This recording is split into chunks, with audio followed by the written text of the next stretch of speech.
will request that we start this session by observing just 2 seconds of silence as a sign of prayer. Thank you.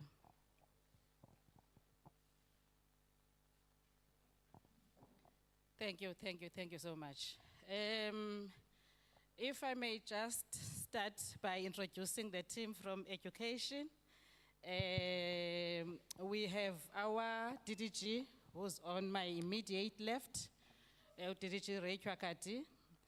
And this is for the benefit of the media houses colleagues. I know the other colleagues were here in the morning when introductions were made. We also have Utatu Mkida, who is the DDG for IOM on the left of Utatu Kati.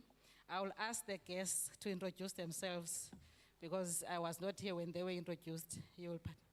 Oh, this is the Speaker of the municipality. Thank you so much, Speaker. We have our Honorable MEC, Utatu Fundilekate. On his left, it's our HOD, Umamu Sharon Mastor. And on the left of the HOD, we have Mr. Makopieni from UWC. Ladies and gentlemen, I know you will introduce yourselves at an opportune time when there's space for asking questions and getting responses to those questions. Without wasting any more time, I will allow the MEC just to take us through the media statement today so that we get on with our business. Thank you. Over to you, Honorable MEC.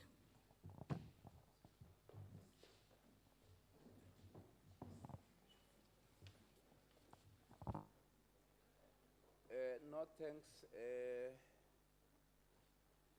Program Director, let me take this opportunity to greet you, to greet DPE, DDG, also the top management of the department, the media houses that are here, the Sarah Batman and Dlambe municipality leadership that are hosting us today. We have taken a decision, colleagues, to give a proper feedback into the public on the task ahead of us as a provincial government in the form of the Department of Education in the Eastern Cape. Part of the assignment is to ensure that during this period, you are giving a reflection on what could be the task that has been done by the sector, which is a constitutional function of the sector. You'll remember that we are a Department of Basic Education. From time to time, you are required to make a proper reflection on whether the system is capable of giving us the skill and the knowledge that is required through it via the learners that we have and also the infrastructure that we have in the form of the educators that have been appointed in the system. So it's that learner attainment improvement strategy today that we must give a reflection on. So let me take my hat off for the members of the media houses for having there is stability in the sector. There is a reason for all of us to make sure that we prioritize the future of the nation in ensuring that we minimize our interest as individual sectors within the sector itself, but become glued into what then becomes the national agenda of ensuring that the learners are capable of progressing. But also take my hat off to the religious sector, the SGBs, and also sector, the corporate sector within education in the province. But lastly, to appreciate the local government as a sector and a sphere. They continue to be part of our journey, providing bursaries for the kids providing a support systems for the kids, and also making sure that at least our schools are accessible, precisely because the function of roads is with them and also the Department of Transport. So if they were not there, again, would be not be where we are today. So I feel I must take note of that, colleagues.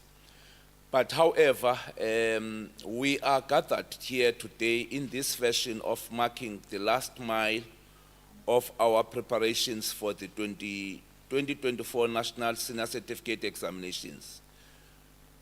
We term this phase the last push of this or so. The Sarah Batman District Municipality and Lambeth Local Municipality for the unwavering support of the grade 12 class of 2024 in this particular area. This is one area that I've already said that with the collaboration and understanding that we have with other entities and also other government spheres, we have been able to make a mark. The 2024 examinations are a huge, and the numbers have improved in the province, and it becomes a worrying factor, but quite a positive one, as I have said earlier on, because currently we have got 117,762 learners that will be undertaking the writing of the National Senior Certificate Examinations in 2024. Quite a very huge number, which then is a reflection that there is an improvement of learners, in particular in the FET band in the Eastern Cape Department of Education.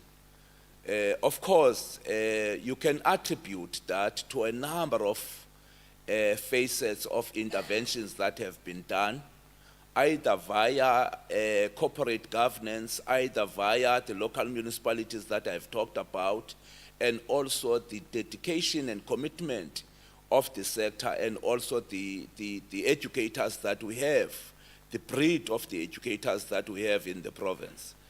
The 102,073 full-time candidates, and 15,698 of those learners are part-time candidates.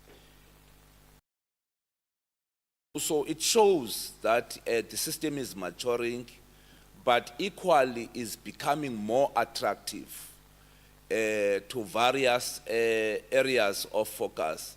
Hence, you could increase. It means an increase on the infrastructure planning. Once learners increase and the results increase, it means also increase on the human resource that must be appointed via either teachers or psychosocial services or whatever technical support that is going to be needed. So there is always a room for making sure that when the system is growing, there must always be innovation to take that system up and also make sure that it doesn't fail and collapse with the kids of the people. In terms of the goals that we have set for ourselves, colleagues, on the last push that we are launching today, the overarching goals of this NSC examinations last push constitute the last support in terms of the framework that we have adopted. One is the increase of the numbers and the quality of grade 12 pass in 2024 that we must be focusing on. The improvement of the quality of bachelor passes in the National Senior Certificate Examinations, again, that must also improve from what we had in the previous academic year. But also improve the number of the distinctions in grade 12, improve the number of the passes in mathematics and science, improve the overall throughput rate in line with the national norms and standards. We are putting an emphasis on maths and science. I think you have noted that. The reason is that this is a maths and science province. If you want a throughput overall, you must master the art and skill of ensuring that maths and science is being passed. Precisely because the Eastern Cape has got more learners that are doing pure maths and pure physical science. They are close to 38,000, if I'm not mistaken. There are close to 38,000 kids that are doing math and science here. So in essence, it means your strategic focus, your strategic intervention aspects of examinations during this period. We implore the districts to strengthen monitoring of teaching and learning in their schools. We are employing again the subject advisors to identify areas of intervention and develop sources, revision material that will strengthen the revision and also the consolidation of the classes. The teachers to adhere to all policy prescripts in the lessons in the past. What have you picked in the process? And what then becomes your intervention? Now, it then says you needed a scientific researched methodology to deal with this, and which the province have been able to pick it up. And hence we are talking of ensuring that the districts manage and monitor this process, and also subject advisors identifying weaknesses in the processes. The team of the Eastern Cape colleagues have visited KZN during the beginning of the year.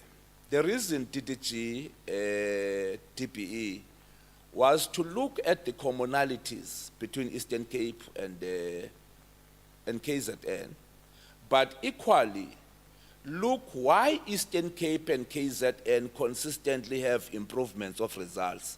If you look very closely in terms of the national examination analysis, KZN is consistently improving results academically around 7% every year.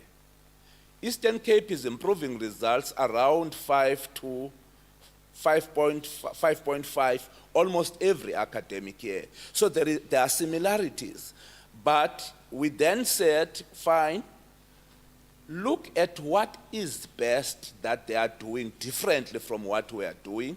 And we picked up that their strategies more focusing on subject advisors and ETOs, which then gives them a leverage of coverage in terms of how many schools that are best performing in this particular circuit and why. So that you don't have a single principal of a school in a circuit that is performing and the rest is not performing. So how do you spread the capacity and the skill of this individual principal via the circuit management methodology, so that you can spread and multiply that capacity and the skill? So basically, that's the approach this academic year, so that you can be able to multiply as much possible as you can in ensuring that you deal with any deficiency that has been there in the past in the system, but also live to the expectations of the targets that you have set for yourself. Remember, the Eastern Cape people have said we must get 85%. That one is scientific, that one is researched, that one is going to be achieved. By the way, it has been achieved in the first quarter during the course of the year. The task here is to maintain what has happened in the first quarter by March.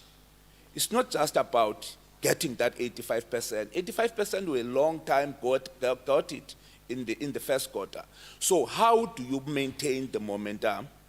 And how do you push the system to the limit so that it doesn't crack, but also it doesn't fail the people of the province and also the kids that we're talking about? That is going to need resources. What resources have we put in place to make sure that the strategy does succeed? Now, the department has availed an array of resources, colleagues, that are available to learners for support and the consolidation. That includes the followings. One, an exams readiness booklet to inform revision and last push activities.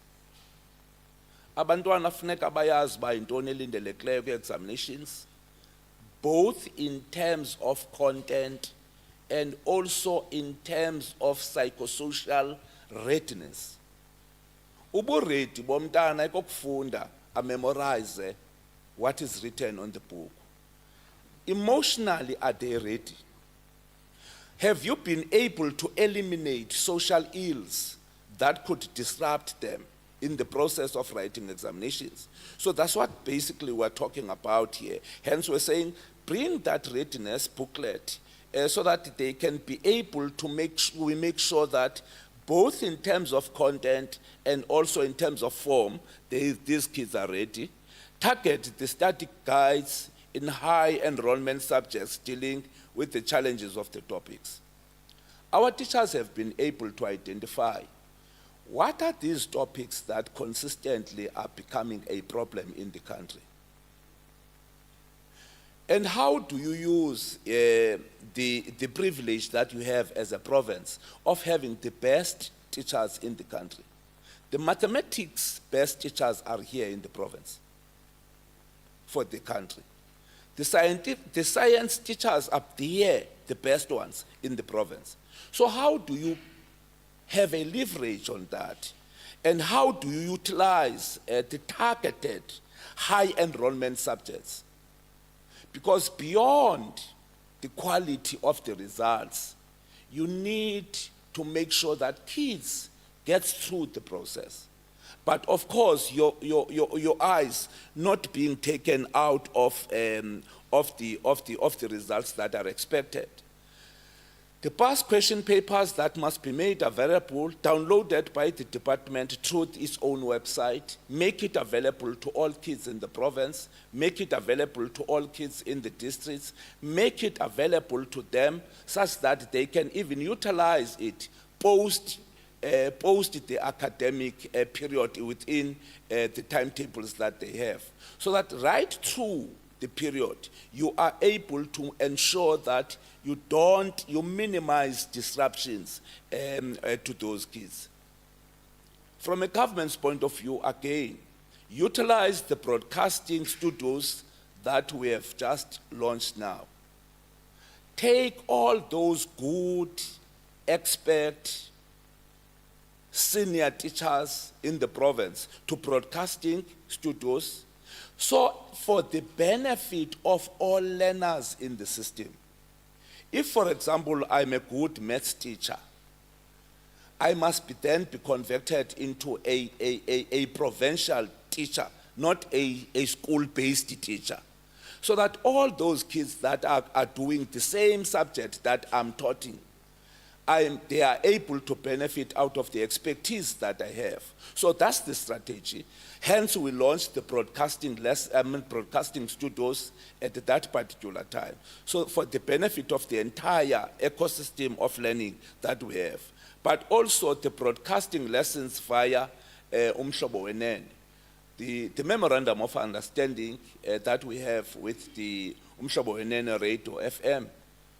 How do we utilize it? So that kids can be able also to benefit out of that.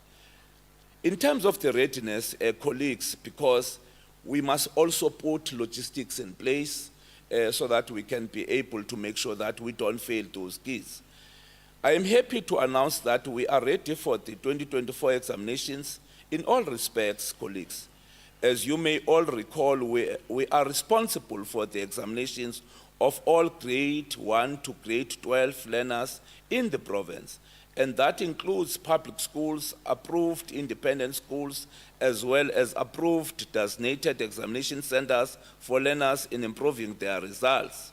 The public examinations are generally used to satisfy students who have reached a prescribed level of learning, as well as selected learners for the next level of education system or for the employment. They are defined primarily in terms of their purpose, to certify and select students based on an assessment of their achievements in the curriculum area. To ensure that the 2024 National Senior Certificate Examination is credible and error-free, the department is judged on how it manages the following 8 areas. This is very important. Kids can pass, kids can fail. What is the credibility of the product? How do you make sure that the process is credible and has got an integrity? Because remember, grade 12 examinations in particular has got an international undertone. Some of the kids here may not learn here in terms of the tertiary institutions in the country. So you must meet the international standards here. Beyond the national standards, you must meet the international standards. And therefore, what are these areas that needed to be checked up, which the system, we have been able to do that. And if you look very closely to our own DDG, Twakati, our performance, beyond just 81%, 4% pass rate, we have been able for the past 3 years to have examinations-free incident examinations. That's one area that needed to be closely monitored. So we need to make sure that our centers and learners are accurately registered. No mistake. All eyes on the ball. Register centers and learners properly, meticulously, so that there are no coming backs of any kind. High quality question papers of the appropriate standard. No leakages, no what. So as to maintain this international undertone that I'm talking about. Because more than them having passed, what is the national integrity of the papers that we wrote to those nations that might absorb those kids when they pass here? So beyond just being passed, what then becomes a security feature in terms of ensuring that there are no leakages, there are nothing, everything has to be properly managed. To secure the moment of the question papers from origination to the examination venues. I was talking to the HOD and the DDG, DPE, and I was saying, if the country wants us to proceed quite very well in education, not in education in fact, somebody must take a bold step on rural development strategy and not localize about this. Stop localizing about rural development. For example, if there could be a disaster here or a storm of rain, what are you going to do? Are you going to say Department of Education must build roads? So you need a very well-structured, coordinated, aggressive rural development strategy in this country so that schools are accessible. Whether rain comes, whether rain does not come, you don't have an excuse of having to go for an alternative paper. Why? Because the rain has disrupted the examinations ecosystem. So I'm saying, this security talks to that. You are not going to take papers and put them elsewhere. Why? Because rain can come. No. There are policies that regulate examinations here. And I'm saying for you to realize that objective, you need to go beyond the sector's policies and say, from a government's point of view, what is it that we are not doing properly? What is it that needed to be checked up? How do you secure the integrity of the national projects that you are engaged on? And hence I'm saying, this is the summer season. And you have got lessons in the past that you must not take them for granted, so that you don't subject kids into unnecessarily psychological trauma of having to postpone papers on the basis that there has been rainfall or there's been disasters in one way or another. So I'm making this particular call that there must be rural development that deals quite aggressively on rural development so that we can be able to make an achievement that is noticeable on a number of a range of issues. Also, colleagues, the issue of the marking of the appropriate standard applicable to every examination script, that belongs to us.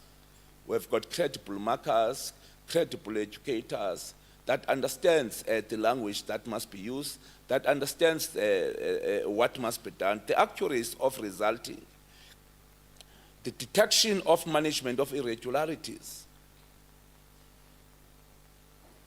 We must pick that as early as possible and avoid it. Because remember, once there is an irregularity of any kind in any kid, that kid is suspended for three consecutive examinations in terms of the police in this country. If by any chance a teacher becomes excited and makes the kids to copy, the victim of that process is more a learner than a teacher, because that learner will have to be suspended for 3 consecutive examinations in this country. So that's why we must avoid any irregularity.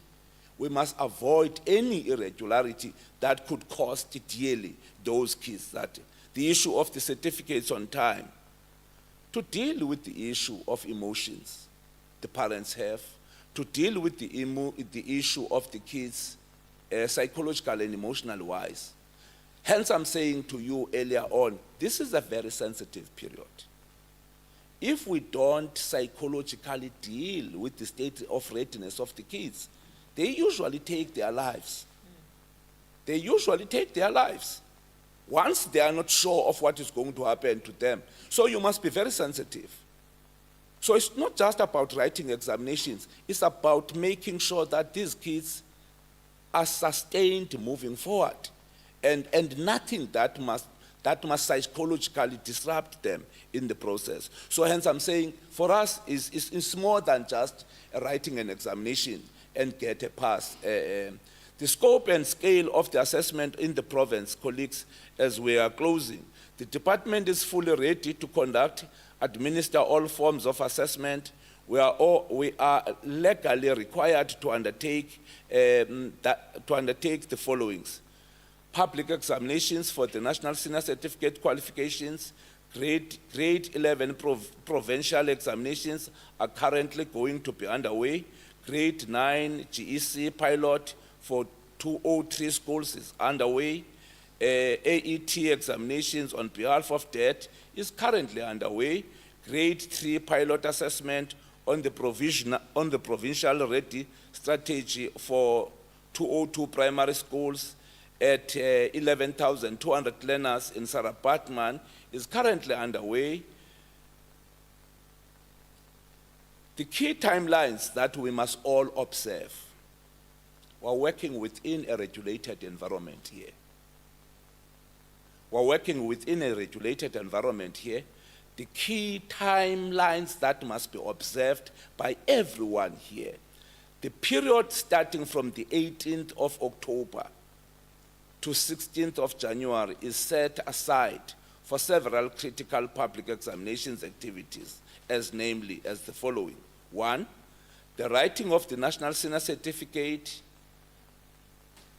as from the 21st of October 2024 to 28th of November 2024. Please note that the candidates shall receive their individual timetables, admission letters on the 16th to 17th of October, so that you are within the regulated period. You are within the regulated period. The examination material, the so-called mark sheets, admission letters, CAT and IT, and the attendance registers will be printed on the 4th to 11th of October. Strictly. not 5 minutes afterwards, not 2 minutes before, strictly on the scheduled time, so that you don't create any suspicion in the process, and you don't create any messaging that might come back and haunt you. The distribution of the school-based assessment mark sheets to schools from the 12th to 13th of October, the distribution of exam material, including admission letters for all candidates, will be collected by the district on the 9th to 11th of October. SBA marks capturing will take place on the 28th of October to the 17th of November. That's one area that you must mark. Remember, in terms of the standards in the country, you have got a school-based assessment, which is 25%. And that capturing must be done at that particular period. And it is regulated. There are no fixing up of anything there. You just have to do it according to the letter of the book. The mop-up, including irregularities, will be done on the 16th of December at the head office, that is in the TPE. If there is any irregularity in any province, by the 16th of December, that must be done. So that you don't keep parents waiting, you don't keep those kids waiting, and ended up taking their lives. So you just have to stick to the book and make sure that everything that is done accordingly to the book. Checking of the preliminary results by the district officials on the 2nd and 5th of January. Resulting will be done by the 7th of January by the systems administrator and assistant systems administrator. Downloading of the results by the USAF on the 15th of January. That is what is expected, colleagues, in the sector. So if you listen to us, it's preparation of kids from the beginning of the year, preparation of kids before they write examinations, preparation of kids and monitoring them during the examinations, making sure that systems are meticulously applied to, making sure that you respond to the prescripts to the latter of the sector. And then that will give you the credible results that the nation wants. And there will be few questions about the integrity and the credibility of the results that must be given by the country to the nation. Let me thank all of you for having attended, and I wish the 2024 grade 12 class a good luck in their national examinations, but also at the back of their mind that the province expect nothing less than that 85%, which they have already done in the first quarter and in other quarters, so that you reposition the province and reclaim the lost ground. But critically to that is to build a system that is responsive, but equally making sure that the kids don't just pass, but access tertiary institutions. So there is going to be a need of a discussion about TTG, the absorption rate of the higher institutions in the country. It's going to be a thorn in the flesh of DPE that will produce a huge number of learners that pass, but there is a lesser absorption of them when it comes to higher education. So that discussion must begin and be able to unlock any bottlenecks. If it is about the points, let's open up and discuss that. There is no single household that sends kids in order for them to get a certificate.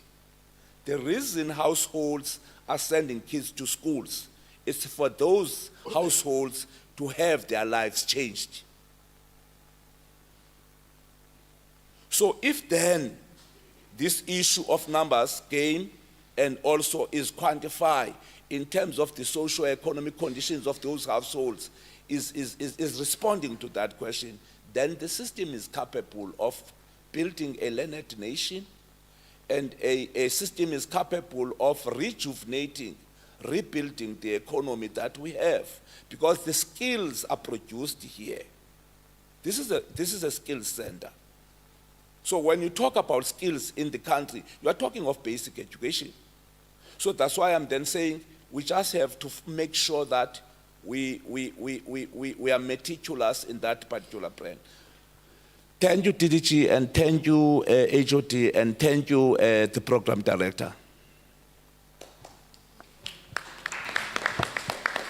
Thank you, colleagues. Thank you, Honorable MEC. And colleagues, I think you have heard the MEC saying that we are not doing this alone as the Department of Education. I am sure it is the first time that in our media briefing you see a table full of stakeholders, from everywhere, wanting to make sure that as the Department of Education, indeed, we achieve our targets that we set for our learners year in and year out. Colleagues, now it is that time that we allow members of the media to ask questions. And as we do that, we will introduce ourselves and indicate which media house one is coming from. So I'm giving you that opportunity, colleagues. Over to you. I'll see by people raising their hands, those who want to ask questions. There is that lady, Gapagosvich, that's number one.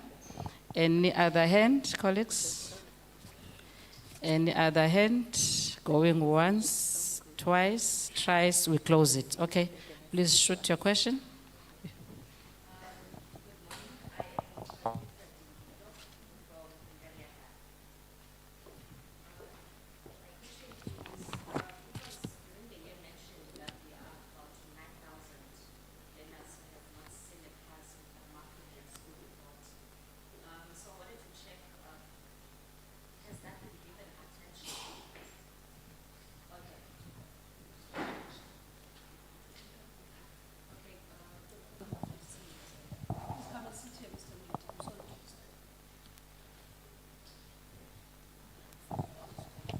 It was off. Okay.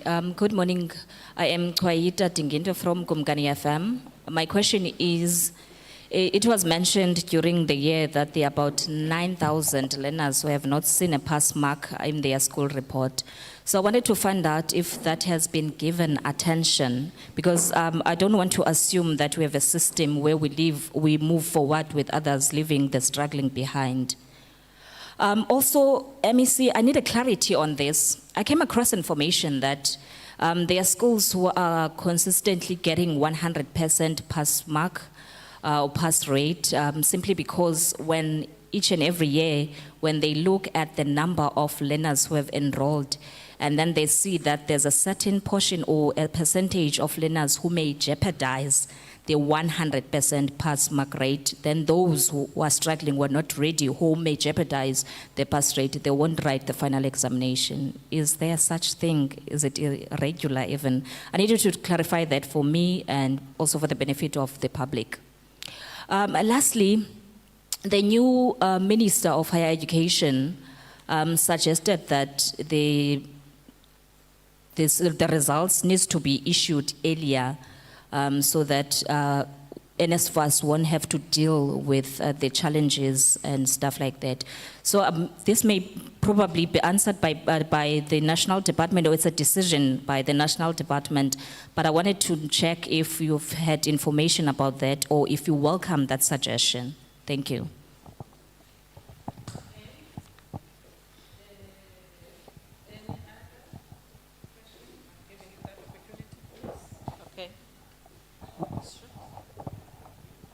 Manbulela kakhulu Phathi Nkqubo.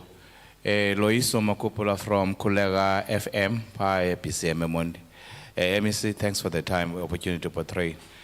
Currently, the schools, particularly in the Nelson Mandela Metro, are faced with extortion that is taking the country by surprise in various forms in one way or another. Are there any measurements during this exam period to counter such unforeseen situations at schools where students, teachers, and the community at large are experiencing such activities. Two, we just heard that the new minister of basic education, Minister Kwahobe, has cancelled, I'm not sure how authentic its details of the feeding system or the nutrition. Will that not have any effect in the process of the exams? I must thank you. Thank you, colleagues. In the absence of any more questions, I will allow the MEC to take care of the questions, but MEC akayedwanga ke colleagues. Yeah. Une-team elapha eceleni kwakhe. Thank you, MEC. Yes, let me take the lighter one. The stronger ones would require gurus. I've got a very strong team here, academics. They will take some of the questions, especially that deals with specifics and figures.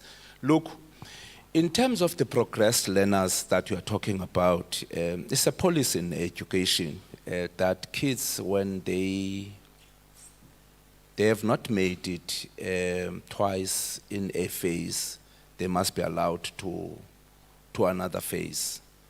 We have categorized and classified our schooling system into phases.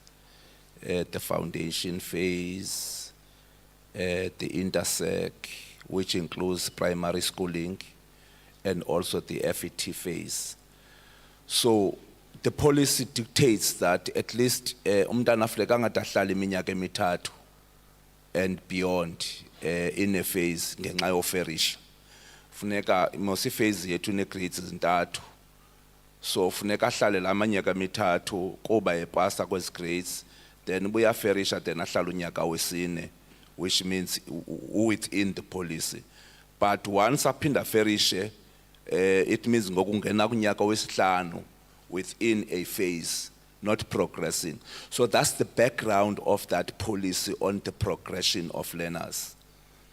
Yes, it's a matter that the nation is looking very closely to, but the systems that we are currently engaged on as TPE, if you look in terms of how the then minister and the current minister is responding to this question, because it's a phenomenon that must not be there in the first place.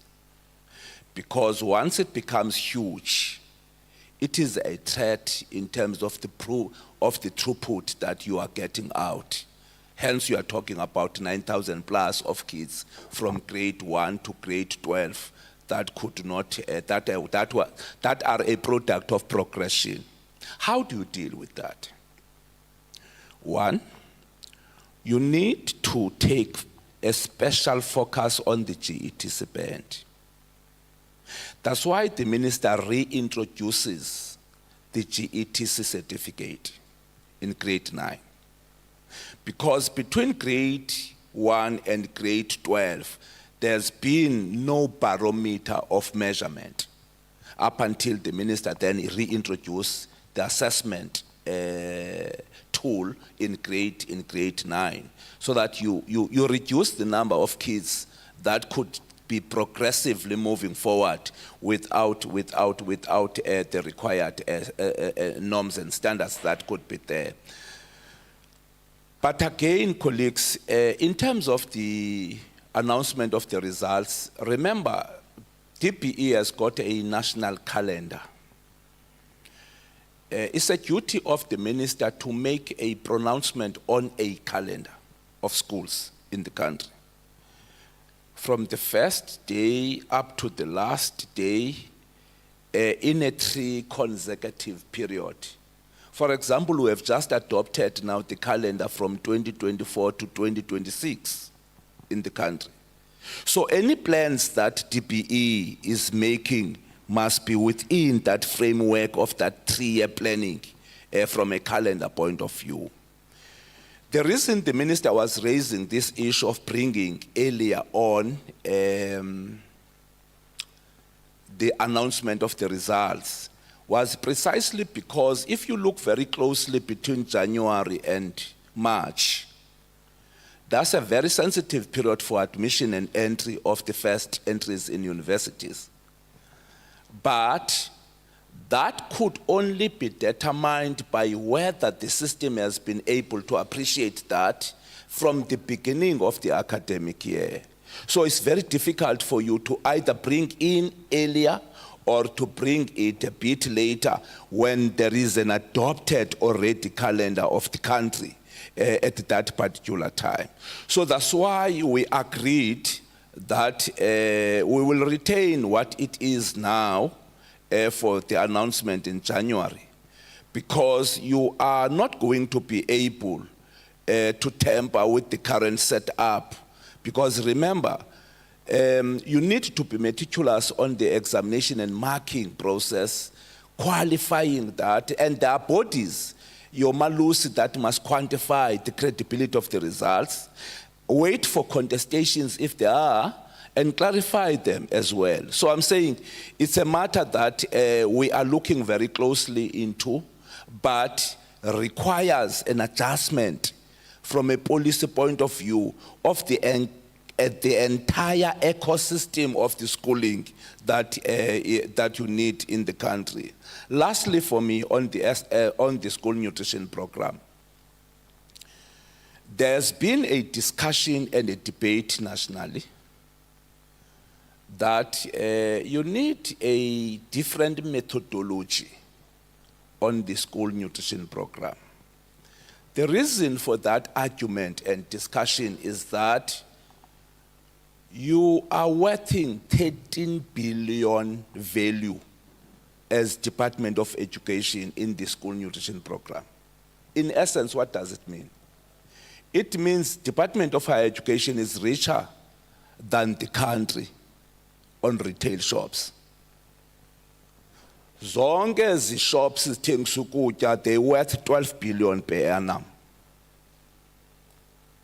Now, the question ke ngoku, how do you usurp the 13 billion transaction of education in elevating and dealing with the socio-economic conditions of the people where these schools are residing?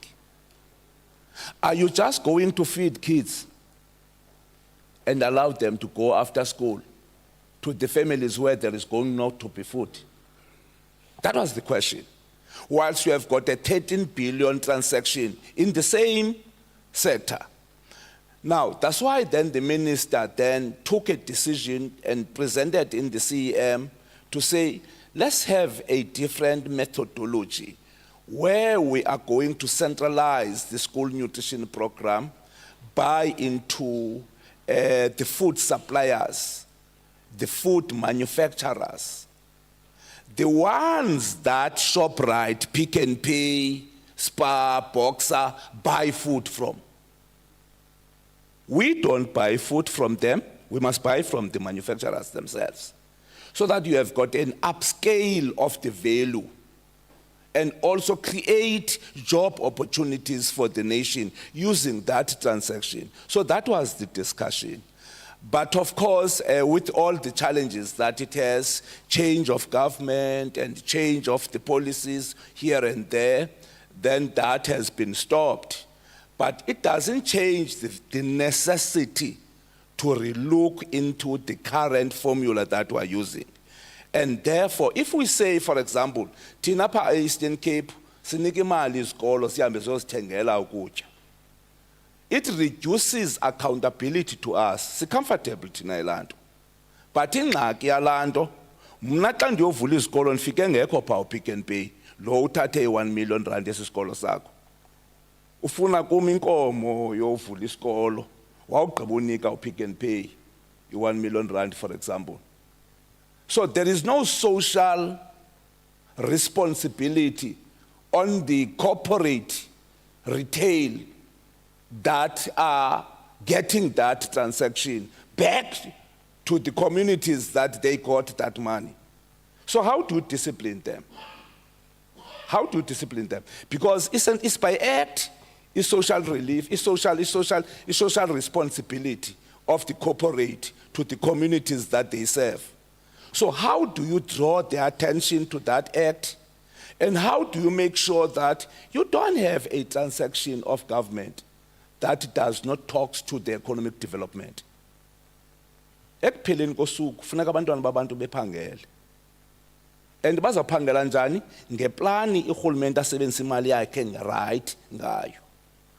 So that is the discussion. And I'm then saying we are in that particular space. We have not yet resolved back as to what must then be happening now that that tender has been stopped, whether it is going to be reviewed or not reviewed is a discussion that the CM will have to engage on. Because remember, in terms of the statutes in education, the decision of this sector lies in the CEM.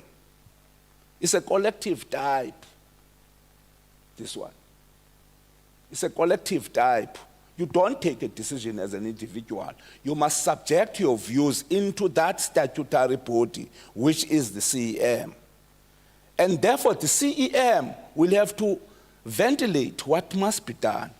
But equally, colleagues, if, for example, the issues about centralization, remember this is the DORA funding. The DORA funding allows provinces to get their grant directly. What if, for example, I'm saying I want my 2.5 billion rands, because the Act allows me to do so? Because the DORA Act talks to provinces, not to national. So that's one area that needed to be cleaned up and be able to say, fine, this is how we are going to navigate. So I'm trying to say to you, there is no effect that is going to happen. We'll continue with giving schools trenches, buy their own food, up until a further notice. And you can't recklessly change a policy in the middle of the financial year, because you can't be reckless and result into kids not getting their food.